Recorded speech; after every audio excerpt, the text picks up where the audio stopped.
Shalom Avraham, paz e bênção, o pastor Valdécio Batista aqui mais uma vez, trazendo uma palavra de conforto, confronto, uma palavra de empoderamento da nossa alma para poder servirmos melhor ao Senhor. Querido, essa foto que você está vendo aqui é do pastor Aijalon Berto, que é líder do ministério Dunamis em Igaraçu. Ele foi preso, segundo o que ele colocou aqui, por pregar a palavra de Deus, ou seja, pregar a Bíblia. Ele foi preso, se eu não me engano, há 5 dias atrás, no dia 27, se eu não me engano, numa quinta-feira. E está repercutindo esse caso em todo o Brasil. Só que, segundo se apura, ele foi preso não por estar pregando a Bíblia, mas sim por uma situação ou outra que levou ele à intolerância religiosa, ou seja, ele está sendo acusado por intolerância religiosa. Eu quero trazer algumas observações, aproveitando esse momento e também já orando pela família do pastor Aijalon, por ele, para que todas essas coisas se esclareçam e que aquele que cometeu o crime realmente venha pagar pelo crime que cometeu. Eu não acredito que ele tenha cometido crime nenhum. Porém, ele está sendo acusado de um crime, e é um crime até muito grave, que é a intolerância religiosa. Com certeza ele bateu de frente com o sistema. Com certeza ele agiu de uma maneira talvez inapropriada, não estou julgando aqui o nosso pastor, mas isso, a ação dele, a forma que ele agiu, talvez tenha dado pretexto, e esse pretexto deu condições de alguém fazer um BO e acusá-lo de intolerância religiosa. Mas toda injustiça será vinda às claras e Deus estará julgando tudo isso. Eu quero ler com vocês aqui o que a esposa dele colocou, para a gente ter uma ideia. Ela diz: o pastor Aijalon Berto tem sofrido perseguições ferrenhas por pregar a palavra de Deus. Nós sabemos que pregar a palavra de Deus está em tempo e fora de tempo. A palavra de Deus tem que ser pregada, doa a quem doer. A bem da verdade, todo aquele que prega a palavra de Deus em um sistema que é contrário a ela, deve estar preparado para sofrer as penalidades que irão ser criadas contra aqueles que anunciam a palavra de Deus dentro do contexto exato e verdadeiro da palavra. E ela continua: a liberdade religiosa serve para todos, exceto quando se trata dos cristãos. É porque os cristãos, por ele ter a verdade que liberta, está sempre no fronte de batalha, está sempre confrontando o pecado que o mundo não quer aceitar. Muito pelo contrário, o mundo quer que a Bíblia, os cristãos, os servos de Deus, aceitem a forma de vida, de comportamento que eles querem viver. Só que isso é paradoxal, não tem como. Continuando, como meu esposo e pastor sempre diz e falou, inclusive diante da presença dos policiais em nossa casa, se pregar a Bíblia for crime, me considere um fora da lei. Não vamos nos calar nem recuar, pelo contrário, vamos orar, clamar, nos prostrar na presença de Deus e Ele pelejará por nós. O inferno pode sorrir e achar que está triunfando, mas a vitória é nossa pelo sangue de Jesus, porque temos um Deus poderoso que é o juiz dos juízes. Eu quero passar aqui para vocês o que a esposa dele fala. Eu sou a pastora Reni Berto, sou a esposa do pastor Aijalon Berto e, como todos já sabem, na quinta-feira, dia 27 de abril de 2023, o meu esposo foi levado preso, acusado de intolerância religiosa. Bom, antes da gente entrar nesse assunto religioso, eu preciso contar para você como foi todo o ocorrido nesse dia. Eu e meu esposo, na noite anterior, estávamos dormindo na sala. E por volta das 6 horas, 6h20 da manhã, eu acordo com meu esposo me chamando, dizendo que escutou um barulho. Bom, queridos, você depois procura e assiste direitinho, ouve direito o que ela vai dizer sobre o acontecido. O que é que eu quero trazer aqui para a gente como crescimento espiritual para a nossa realidade hoje? É importante que nós tenhamos o cuidado naquilo que estamos falando. Falar a verdade sempre será necessário. A verdade sempre confrontará uma sociedade pervertida. Só que nós temos que ter tato, nós temos que ter o jeito de falar, a forma de se expor. Não é gritando que nós impomos a autoridade da Bíblia, mas é vivendo, é sendo manso, é sendo coerente. Não estou dizendo que o pastor foi incoerente, não é isso, mas é sendo cuidadoso. E o apóstolo Pedro vai nos dar uma ideia sobre isso. Eu quero dividir com vocês aqui algumas passagens. Eu fiz aqui um pequeno esboço e eu queria dividir com vocês, não só para fortalecer a nossa alma, porque essa perseguição tende a aumentar contra os evangélicos, contra a igreja do Senhor Jesus, e a verdade sempre irá prevalecer, mesmo que haja perseguição e um desejo de destruí-la. Então, eu quero ler com vocês João 15:21, que diz assim: mas tudo isso vos farão por causa do meu nome, porque não conhecem aquele que me enviou. O versículo 9 do capítulo 24 de Mateus diz: então vos hão de entregar para serdes atormentados e matar-vos-ão, e sereis odiados de todas as nações por causa do meu nome. Isso é muito sério. Deixa eu ajeitar aqui. Vou repetir, isso é muito sério. O que é que está acontecendo? Por nós estarmos fazendo a vontade de Deus, dentro dos parâmetros bíblicos, chocando essas nações, as pessoas irão nos odiar porque odiaram o nosso Senhor Jesus. Mesmo que eles argumentem que Jesus pregou o amor, que os crentes deveriam pregar o amor, que Deus é amor e que nós deveríamos viver esse amor, na verdade isso é uma falácia. Porque se Jesus estivesse nos nossos dias pregando o evangelho, ele seria perseguido talvez com mais força, com mais veemência, com mais brutalidade do que foi na sua época, quando ele aqui esteve. E Lucas 21, 16, 17 diz: e até pelos pais, e irmãos, e parentes, e amigos sereis entregues, e matarão alguns de vós, e de todos sereis odiados por causa do meu nome. Você percebe que o crente leal, até pela sua própria família, pelos seus amigos, pelas aquelas pessoas que o cercam, também são odiados. Então nós não devemos nos assustar com tudo isso que está acontecendo. Tudo isso que está acontecendo, nada mais, nada menos, é uma forma de nós olharmos para os céus e percebermos que Jesus está voltando.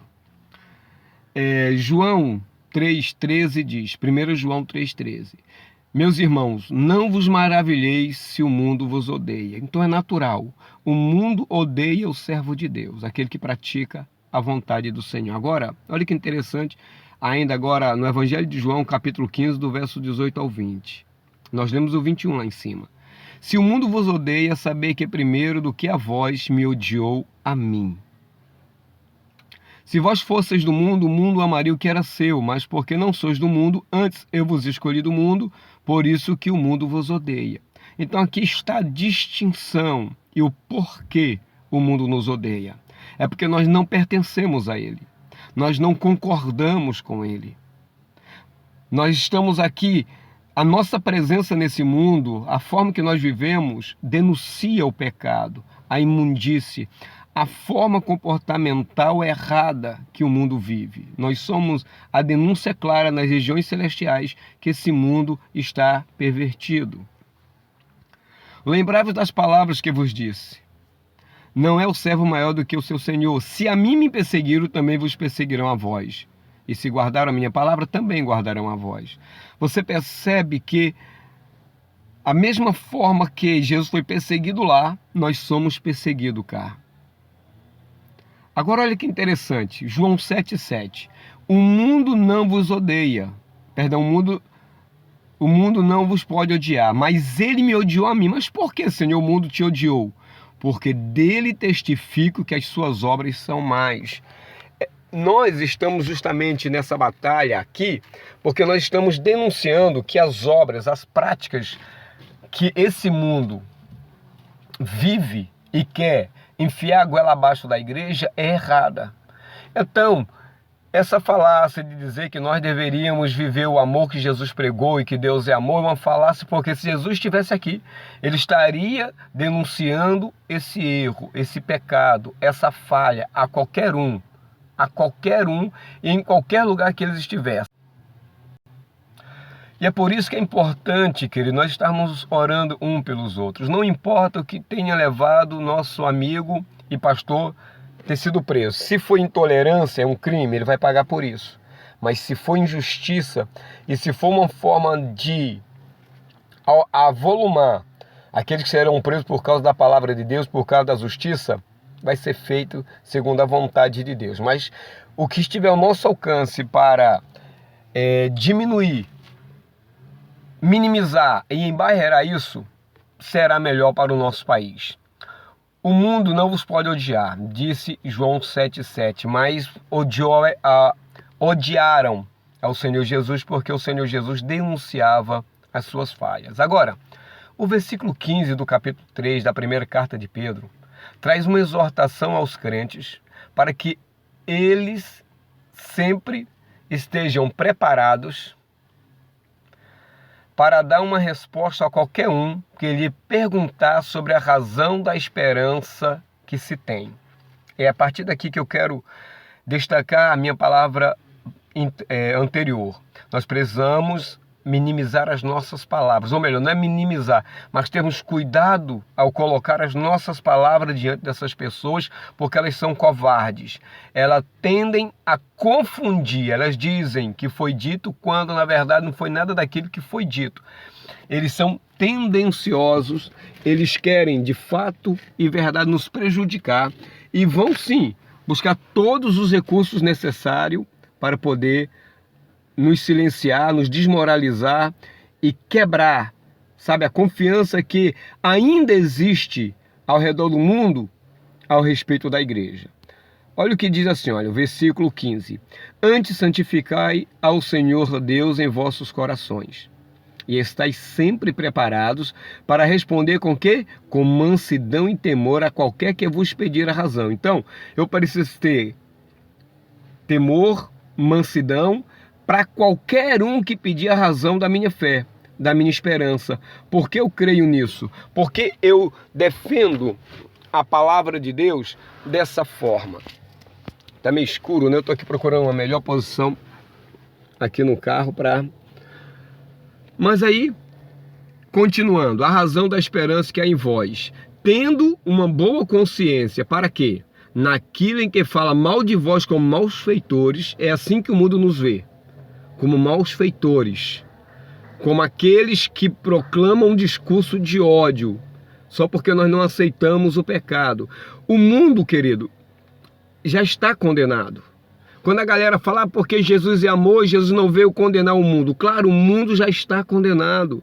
E a única forma de escapar do mundo é se convertendo dos pecados, abandonando aquilo que a Bíblia condena e se direcionando a viver de acordo com a vontade do Eterno. Fiquem confundidos, que blasfemam do vosso bom porte em Cristo. Eu quero destacar aqui, queridos, o seguinte. Essa resposta, segundo o apóstolo Pedro, deve ser dada com mansidão e temor. A palavra mansidão vem do grego prautes, que pode ser traduzida também como brandura, gentileza, suavidade, doçura e modéstia. Essa é a forma que quando nós estivermos no debate, no combate, nós precisamos estarmos bem atentos e bem conscientes disso. É com essa forma, não é batendo de frente num sentido de alterar a voz. Não, você tem que manter o seu padrão. A tua confiança, a tua lealdade a Cristo, a tua fidelidade não está em alterar a voz, mas em se manter fiel com a palavra verdadeira, com a palavra, mesmo que seja doce, branda, mas que corta como uma espada de dois gumes. Bom, essa virtude é muito valorizada nas Escrituras, pois ela expressa a atitude de quem é humilde e está disposto a servir ao próximo. Nós estamos aqui para isso.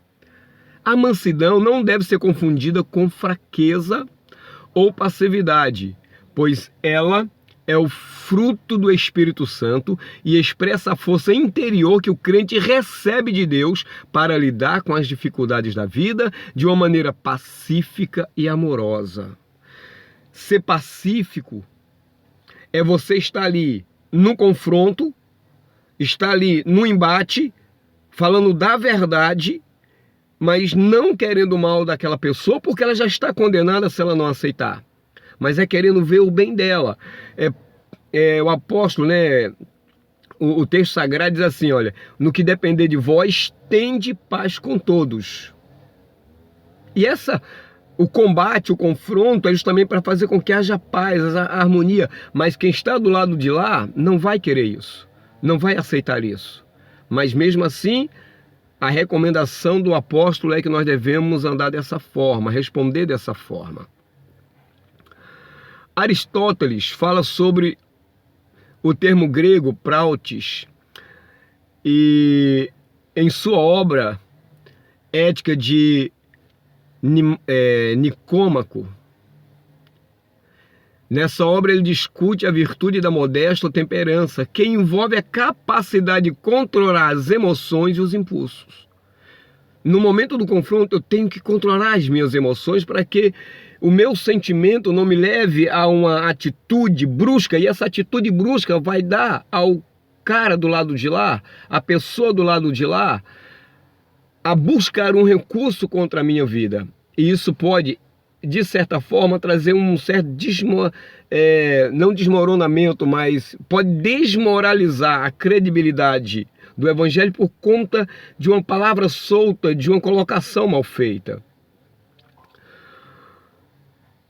Para Aristóteles, a moderação é uma virtude que está relacionada com a razão e que permite que as pessoas encontrem um equilíbrio entre os excessos e as deficiências em suas ações. Para você entender isso é mais ou menos assim. Eu estou cheio de fome.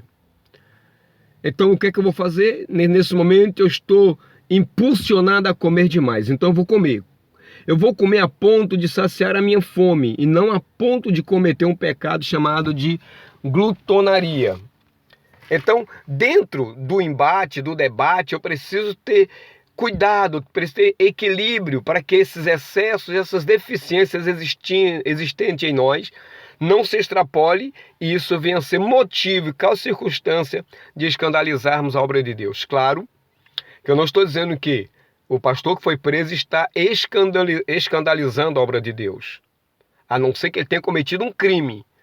Tá bom? Quero deixar bem claro. E aproveito para pedir, se você não é inscrito, se inscreva, deixe o seu like e compartilhe esse vídeo.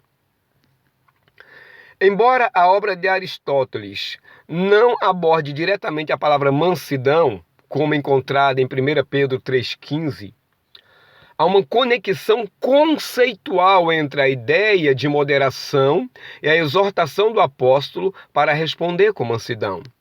Ambas as ideias, ambos os conceitos envolvem o controle de impulsos e emoções em situações desafiadoras ou conflitosas. Mansidão, domínio próprio, longanimidade, paz, amor, aqueles 9 frutos do Espírito, ele está no crente e ele precisa ser colocado em prática. E é isso, essa é a minha ideia, de quando nós estivermos conversando com essa pessoa, nós termos cuidado na palavra e no termo que nós iremos usar.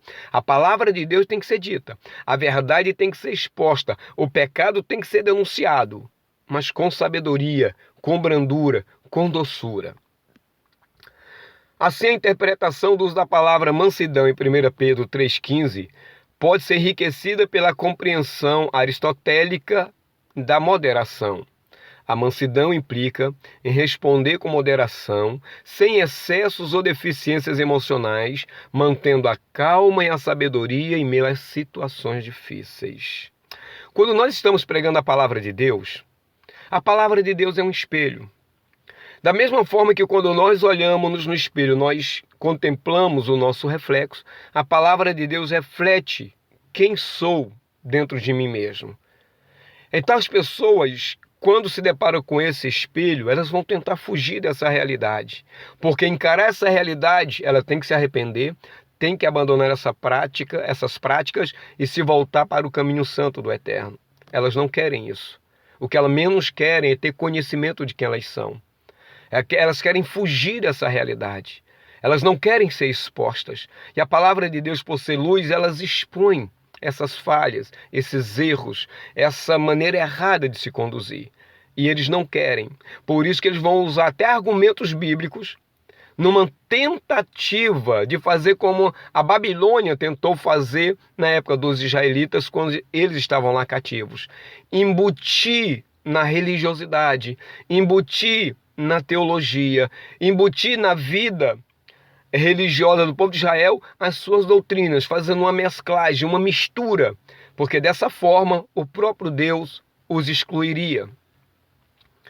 Mas aí, querido, vamos voltar aqui. A palavra temor agora. A palavra temor vem do grego phobos, que pode ser traduzido como medo ou temor reverencial. No contexto desse versículo 15, o termo se refere ao respeito que o crente deve ter diante daquele que está perguntando sobre a sua esperança. Beleza.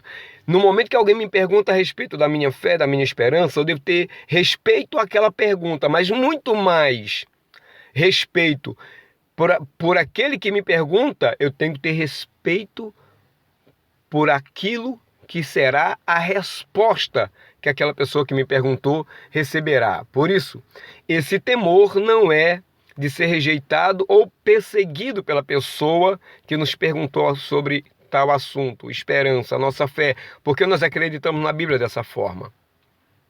Esse temor não é de ser rejeitado ou perseguido, mas é um temor de ser infiel à verdade ou de dar uma resposta que não esteja de acordo com a palavra de Deus.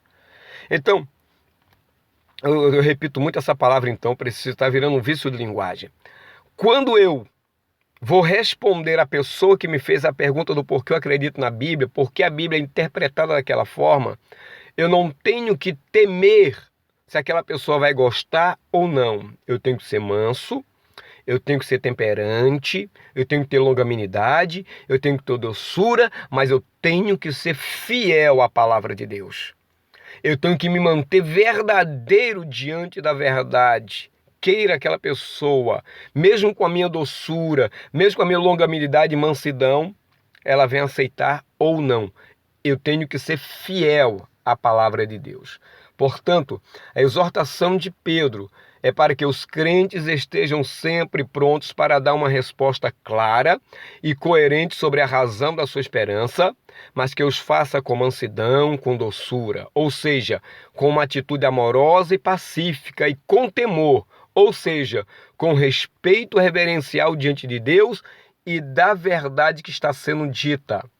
A ideia de temor em 1 Pedro 3,15 também pode estar relacionada à moderação, pois envolve a sensibilidade para reconhecer a gravidade e a importância de uma situação, agindo com cautela e respeito. Portanto, a exortação de Pedro pode ser vista como uma chamada à virtude da moderação em nossa resposta às perguntas, aos desafios que possam surgir em nossa fé. Nós aprendemos com isso de uma maneira muito simples, clara e eficaz que a resposta tem que ser dada, ela tem que ser verdadeira, ela tem que ser objetiva, ela tem que ser contundente, mesmo que haja respeito, mesmo que haja doçura, mesmo que haja mansidão.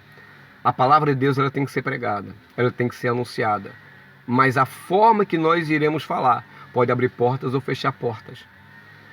Todo cuidado é fundamental para quando estivermos no embate, quando formos defender a nossa fé.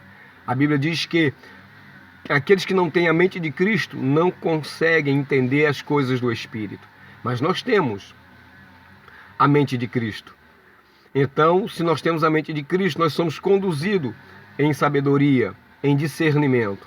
E assim Deus será glorificado. Aqui está, querida o meu incentivo ao pastor. Espero em Deus que ele não tenha transgredido, que ele não tenha cometido um pecado, que ele não tenha cometido esse crime do qual ele está sendo acusado de intolerância religiosa, que seja mais um, mesmo que esteja na cadeia, glorificar o nome do Eterno, com todas as argumentações necessárias que ele precisa para testemunhar de Deus lá dentro. Nossas orações é para que Deus esteja estabelecendo a justiça, envergonhando aquele que quer nos envergonhar, tá bom? Se você gostou, deixe o seu like, compartilhe, se inscreva no nosso canal e até a próxima. Shalom, vrahá, paz e bênção. Fui!